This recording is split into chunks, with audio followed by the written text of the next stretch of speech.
Do you spend most of your day sitting? Whether you're working at a desk, driving a lot, relaxing on the couch, sitting for hours at a time may be the one biggest contributor to your lower back pain.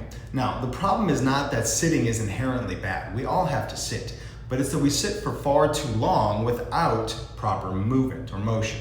I'm Dr. Garst with the Well Chiropractic Clinic here in Mesa and Gilbert, Arizona. In this video, I want to explain why prolonged sitting stresses our lower back and what you can be doing to protect your spine. Now, our spine is designed for movement, walking, bending, reaching, changing positions. That helps keep our joints, our muscles, our discs really healthy. A great analogy we use a lot in our office is like a sponge.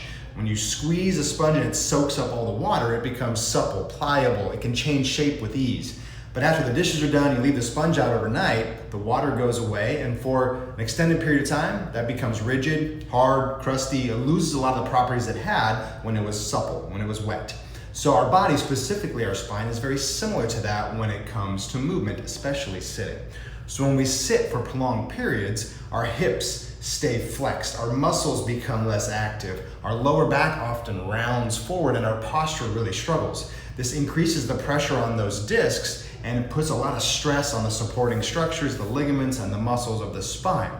Now, after several hours, days, weeks, months, years of this, the nerves around our spine can become very irritated, which leads to a lot of pain, irritation, maybe some radiating pain, some of the symptoms we experience. Now, many people don't realize that sitting actually places more pressure on those discs than standing.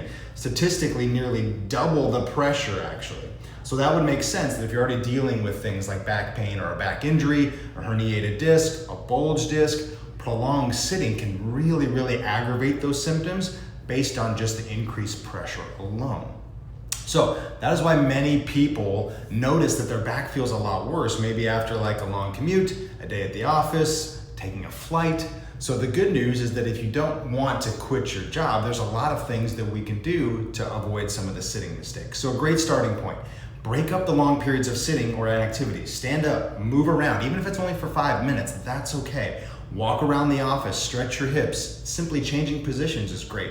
Some other things to think about is make sure your chair is very supportive, especially for your low back. Keep your feet flat on the floor and make sure monitors are at or above eye level so that we're not constantly leaning forward and our back is being supported by the chair. Now, away from the office, things like regular exercise, core strengthening, maintaining good mobility, stretching, flexibility can also help your spine tolerate the daily demands of sitting. Now, obviously, if our back pain lasts more than a couple of weeks or keeps coming back, or things go down the leg, numbness, tingling, like we mentioned earlier, it's definitely time to get evaluated because persistent pain isn't something you should simply learn to live with. We often have this conversation in our office about the difference between common and normal. Now, back pain is very common. However, it is not normal. So a thorough evaluation can help you determine what the underlying cause is, maybe if there's some things that you need help with, and give you some recommendations in terms of treatment options. So remember, sitting itself is not the enemy. It's not bad. Just staying in the same position for hours is definitely the worst one. Our body is built to move, and even small movement breaks throughout the day can make a huge difference for our spine, our nervous system, and how you feel. So if you found that video helpful, give it a thumbs up, subscribe, like for more spine and health tips. We're going to be leaving them quite often. Leave a comment below and let me know how many hours a day you sit. I probably sit for about 2 hours a day, just keeping you guys honest. So thanks for watching. I'll see you guys in the next video.